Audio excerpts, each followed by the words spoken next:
ইসলামী আন্দোলন বাংলাদেশ বদরগঞ্জ উপজেলা শাখার আয়োজনে আজকের গণসমাবেশে উপস্থিত সংগ্রামী সহযোদ্ধা সভাপতি, উপস্থিত প্রধান অতিথি, বিশেষ অতিথিবৃন্দ, রংপুর জেলা এবং মহানগরের নেতৃবৃন্দ, সহযোগী সংগঠনের নেতৃবৃন্দ, বদরগঞ্জ উপজেলা শাখার নেতৃবৃন্দ এবং আমার প্রিয় বদরগঞ্জবাসী, সবাইকে ইসলামী ছাত্র আন্দোলন বাংলাদেশ কেন্দ্রীয় কমিটির পক্ষ থেকে আন্তরিক শুভেচ্ছা এবং মোবারকবাদ জ্ঞাপন করছি। সংগ্রামী সাথী ও বন্ধুগণ, আজকে আমরা এখানে দাঁড়িয়ে সমাবেশ করছি, বক্তৃতা করছি। গত 5 তারিখের পর থেকে আমরা আমাদের কথাগুলো বলতে পারছি। এর আগে আমাদের টুটি চিপে ধরা হয়েছিল, আমাদের বাক স্বাধীনতাকে হত্যা করা হয়েছিল, আমাদের সম্পদকে চুরি করে বিদেশে বেগমপাড়া গড়ে তোলা হয়েছে, আমাদেরকে উন্নয়নের গল্প শোনানো হয়েছিল। কোন উন্নয়ন? বলা হয়েছিল রমজান মাসে বেগুনির পরিবর্তে মিষ্টি কুমড়া দিয়ে বেগুনি বানিয়ে খান। বলা হয়েছিল তেল ছাড়াও রান্না করা যায়, আমাদেরকে বলেছিল পেঁয়াজ ছাড়াও রান্না করা যায়, সেই রেসিপি, সেই সবক আমাদেরকে দিয়েছিল। কিন্তু 5 তারিখে যখন পালিয়ে গেলেন তিনি, গণভবনে আমরা দেখলাম তার বাসায় বুফে আইটেমের খাবার দাবার, তার ফ্রিজে 20 কেজি 25 কেজি ওজনের এক একটি বড় বড় মাছ। ধন সম্পদের কোনো অভাব নাই, টাকার বস্তাগুলো গণভবনে ফেলে রেখে গিয়েছিল। এই উন্নয়নের গল্প আমাদেরকে শুনিয়েছিল। আমরা আজকে বলতে চাই, এটা উন্নয়নের গল্প নয়, এটা গরিব দুঃখী মেহনতি মানুষের সাথে মশকরা করা। তাদেরকে তাচ্ছিল্য করা হয়েছে, সেই তাচ্ছিল্যর শাস্তি তিনি পেয়েছেন। আমরা দেখেছি বিগত 16 বছর, বিগত 16টি বছর শিক্ষা প্রতিষ্ঠানগুলোকে এক একটি মিনি ক্যান্টনমেন্টে পরিণত করা হয়েছিল।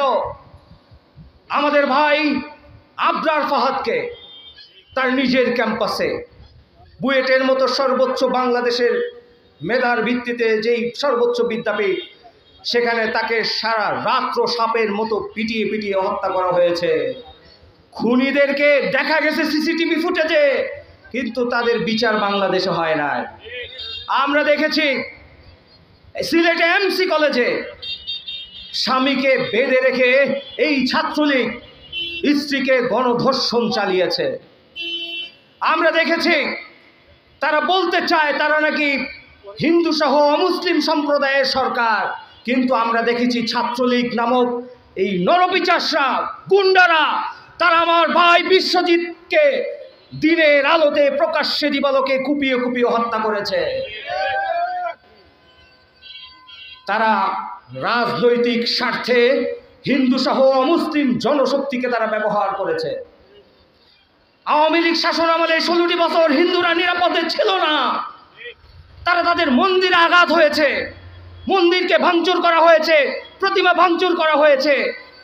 আওয়ামী লীগের দীর্ঘ 16টি বছরে রাজনৈতিক এরকম ইস্যু তৈরি করা হয়েছে, যার মাধ্যমে আঙ্গুল তোলা হয়েছিল দাড়ি টুপিওয়ালাদের দিকে।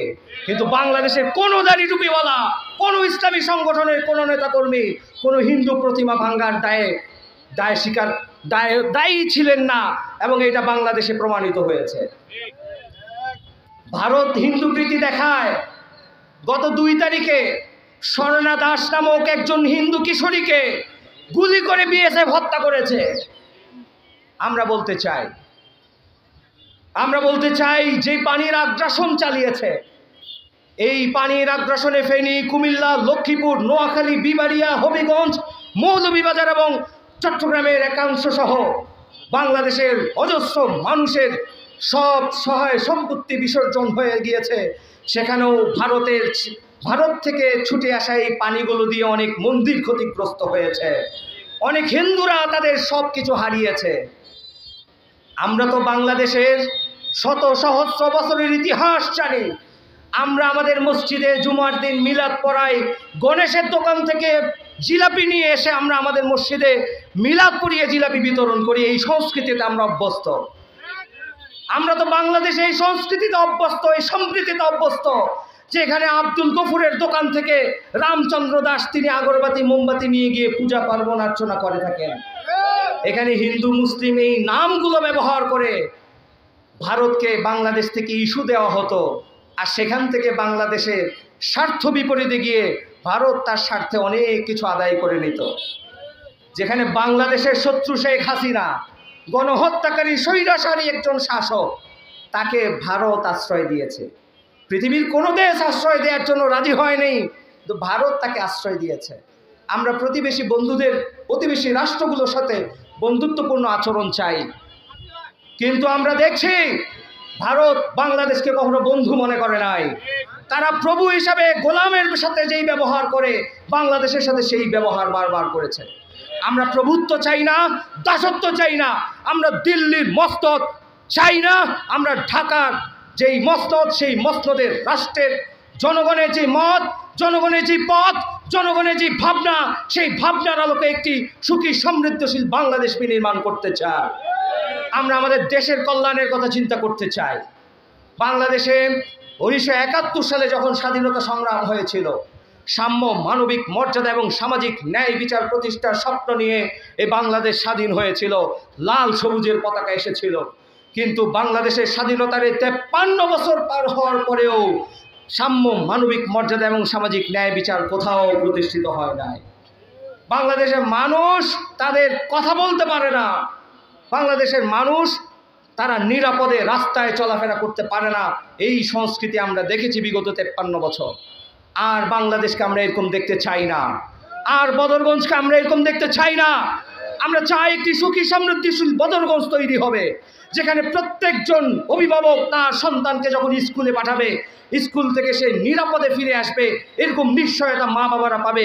এরকম একটি বদরগঞ্জ আমরা চাই, এরকম একটি বাংলাদেশ আমরা চাই, যেখানে শিক্ষার্থীরা তার ক্যাম্পাসে নিরাপদ থাকবে, যেখানে ছাত্রলীগ নামক গুন্ডাদের মতো আবার নতুন কোনো সন্ত্রাসীরা ক্যাম্পাসে আখড়া গাড়বে না। এরকম একটি বাংলাদেশ, এরকম একটি বদরগঞ্জ আমরা চাই। আমরা লক্ষ্য করছি, আমরা আসতে শুনছিলাম বদরগঞ্জে একটি স্বৈর শাসকের তো পতন হয়েছে। 5 তারিখের পর থেকে আমরা শুনছি অনেকগুলো ফুটপাত, অনেকগুলো রাস্তাঘাট, চাঁদা নেয়ার যেই জায়গাগুলোতে আওয়ামী লীগ সরকার ঘাঁটি গেড়ে বসেছিল, 5 তারিখের পর থেকে আরেকটি গোষ্ঠী তারা এখানে তাদের স্বার্থ হাসিল করার জন্য মাঠে নেমে গিয়েছে। তারা এখন চাঁদাবাজি করছে। আমরা বলতে চাই, 5 তারিখের যে সংগ্রাম, যেই বিজয় আমরা এনেছি, সেই বিজয় অর্জনের পর নতুন কোনো স্বৈর শাসককে বদরগঞ্জে জায়গা দেওয়া হবে না। নতুন কোনো স্বৈর শাসককে বাংলাদেশে প্রতিষ্ঠিত হতে দেওয়া হবে না ইনশাআল্লাহ। আগামীর বাংলাদেশ হবে সুখী সমৃদ্ধশীল বাংলাদেশ, যেখানে মানুষের ভাগ্যের পরিবর্তন হবে। 53 বছরে মানুষের ভাগ্যের পরিবর্তন হয়নি। বিএনপি ক্ষমতায় ছিল, আওয়ামী লীগ ক্ষমতায় ছিল, জাতীয় পার্টি ক্ষমতায় ছিল, অনেক দল মত বিভিন্নভাবে ক্ষমতায় ছিল, কিন্তু আমরা দেখেছি শাসকদের ভাগ্যের পরিবর্তন ঘটেছে। তারা আঙ্গুল ফুলে কলা গাছ শুধু নয়, বট গাছে রূপান্তরিত হয়েছে, কিন্তু বাংলাদেশের মানুষের ভাগ্যের কোনো পরিবর্তন ঘটে নাই। বাংলাদেশের সাধারণ মানুষের ভাগ্যের পরিবর্তন আমরা চাই। এই সংগ্রাম, এই আন্দোলন বৈষম্য বিরোধী আন্দোলন। এই আন্দোলনে একজন শ্রমিকের যেমন অধিকার থাকবে বাংলাদেশে, আগামীর বাংলাদেশে একজন কৃষকের যেমন অধিকার থাকবে, একজন ধনীর যেমন অধিকার থাকবে, একজন গরিবেরও তেমন অধিকার থাকবে ইনশাআল্লাহ। এরকম আমরা বাংলাদেশ প্রতিষ্ঠা করতে চাই। এই বাংলাদেশ বিনির্মাণ করতে হলে পীর সাহেব চরমনাই ইসলামী আন্দোলন বাংলাদেশে নেতৃত্ব দিচ্ছেন। তিনি বাংলাদেশের মানুষের আপোষহীন একজন নেতা, যার চরিত্রের সাথে কোনো দুর্নীতি নেই, যার চরিত্রের সাথে কোনো খুন নেই, যার চরিত্রের মতো কোনো কালো দাগ নেই, যিনি মানুষের কল্যাণে কাজ করেছেন। এই বৈষম্য বিরোধী ছাত্র আন্দোলনে যখন রাজনৈতিক দলসমূহ নীরবতা পালন করেছে, ইসলামী ছাত্র আন্দোলন বাংলাদেশ আমরা রাজপথে ছিলাম। আমরা আমাদের 18 জন ভাইকে হারিয়েছি। আমার ভাই এমদাদ চট্টগ্রামের ছেলে, চোখ হারিয়েছে, হসপিটালের বিছানায় এখনো কাতরাচ্ছে। আমার ভাই শহীদ মুগ্ধ ইসলামী ছাত্র আন্দোলন বাংলাদেশের সদস্য, সে পানি ফেরি করছিল, পানি লাগবে পানি বলছিল, তাকেও গুলি করে হত্যা করা হয়েছে। আমার ভাই আবু সাইদকে হত্যা করা হয়েছে, বুক পেতে দিয়েছিল, কোনো অস্ত্র ছিল না তার হাতে, তার বুকের মধ্যে গুলি চালানো হয়েছিল। পীর সাহেব চরমনাই দাঁড়িয়ে গিয়েছিলেন বাইতুল মোকাররমে, দীপ্ত কণ্ঠে বলেছিলেন, ওই নরপিশাচ তুই আমার সন্তানের বুকে কেন গুলি করলি? এই ঘোষণা, এই হুঙ্কার বাতিলের হৃদয়ে কম্পন সৃষ্টি করেছে। বৈষম্য বিরোধী ছাত্র আন্দোলনে যারা মাঠে ময়দানে কাজ করেছে তাদের সাহসের সঞ্চার ঘটিয়েছে। আমরা দেখেছি আমাদের আমির, আমাদের নায়েবে আমির সহ ছাত্র জনতার সাথে একই সাথে পল্টন, শাহবাগ আমরা একত্রে রাজপথে সংগ্রাম করেছি। তারা এই বৈষম্য বিরোধী ছাত্র আন্দোলনে অন্যতম অভিভাবক হিসেবে তারা দায়িত্ব পালন করেছেন। এরকম একজন দক্ষ, যোগ্য, জাতির প্রয়োজনে মানবতার বন্ধু পীর সাহেব চরমনাইয়ের মতো একজন ব্যক্তি, এরকম একজন নেতা বাংলাদেশে আমরা রাষ্ট্রপ্রধান হিসেবে চাই। এরকম একজন নেতা যদি আমরা নির্বাচন করতে পারি, আগামীর বাংলাদেশ হবে সুখী সমৃদ্ধশীল বাংলাদেশ, আগামীর বাংলাদেশ হবে জনতার বাংলাদেশ, আগামীর বাংলাদেশ হবে মানুষের বাংলাদেশ, যেখানে দুর্নীতি থাকবে না, দুঃশাসন থাকবে না, সুদ ঘুষ থাকবে না, অন্যায়ভাবে কারো জমি দখল এইগুলো চলবে না ইনশাআল্লাহ। এই বাংলাদেশ বিনির্মাণের জন্য ইসলামী আন্দোলন বাংলাদেশ কাজ করে যাচ্ছে। আজকে প্রিয় বদরগঞ্জবাসী, আমাদেরকে যারা শুনছেন, আপনাদের প্রতি আমরা উদাত্ত আহ্বান জানাতে চাই। অনেক নেতাই তো দেখলেন, অনেক নেতাই দেখেছেন যারা দুর্নীতির দায়ে যাদেরকে জেলখানায় সময় কাটাতে হয়েছে, যারা স্বৈর শাসক হিসাবে যাদেরকে চিত্রিত করা হয়েছে। স্বৈর শাসক হিসাবে শেখ হাসিনা তো দেশ থেকেই পালিয়ে গিয়েছেন। এরকম নেতা যার সাথে জনগণের কোনো সম্পর্ক নাই, এরকম নেতা আমরা চাই না। আমরা এমন একজন নেতা চাই যিনি জনগণের অভিভাবক হিসেবে সামনে থেকে জনগণের কল্যাণের জন্য কাজ করবেন। এরকম একজন নেতা হলেন পীর সাহেব চরমনাই। আসুন ইসলামী আন্দোলন বাংলাদেশকে আগামী দিনের বাংলাদেশকে নতুনভাবে সাজিয়ে তোলার জন্য ইসলামী আন্দোলন বাংলাদেশের পতাকাকে শক্তিশালী করি। আমরা তো অনেক কিছু দেখেছি, নৌকা, ধানেশিস, জাতীয় পার্টি, অনেক কিছু দেখেছি। একবার আসুন হাত পাখাকে দেখি, একবার সুযোগ দেওয়া উচিত কিনা, আপনারা কি বলেন? একবার হাত পাখাকে সুযোগ দেন। যদি 5 বছরে ইসলামী আন্দোলন বাংলাদেশ তার দায়িত্ব পালনে ব্যর্থ হয়, ইসলামী আন্দোলন বাংলাদেশও যদি দুর্নীতি করে, ইসলামী আন্দোলন বাংলাদেশে যদি গণমানুষের বাহিরে গিয়ে তাদের উপর নির্যাতন নিষ্পেষণ চালায়, আগের শাসকদের মতো যদি আঙুল ফলে কলা গাছ বট গাছ যদি হয়, আপনারা ইসলামী আন্দোলন বাংলাদেশের এই ক্ষমতার থেকে আপনারাও সরিয়ে দেবেন। সেই সক্ষমতা, সেই ক্ষমতা আপনাদের রয়েছে। 5 বছর ব্যবধানে আপনারা ভোটের বাক্সের পরিবর্তন ঘটাবেন, কিন্তু 5 বছরের জন্য, একটি বারের জন্য ইসলামী আন্দোলন বাংলাদেশকে সুযোগ দেওয়া যায় না। আসুন ঐক্যবদ্ধভাবে ইসলামী আন্দোলন বাংলাদেশের মাধ্যমে হাত পাখায় আগামী জাতীয় সংসদ নির্বাচনে ভোট দিয়ে ইসলামের শক্তিকে বিজয়ী করি, বাংলাদেশের সংসদকে নতুনভাবে সাজিয়ে চলি, বাংলাদেশের মানুষের জন আকাঙ্ক্ষার বাংলাদেশ বিনির্মাণ করি। সেই প্রত্যাশা ব্যক্ত করে প্রিয় বদরগঞ্জবাসীকে আবারও ধন্যবাদ জানিয়ে আমি আমার বক্তব্য শেষ করছি। নাসরুম মিনাল্লাহি ওয়া ফাতহুন করিব ওয়া বাশশিরিল মুমিনিন।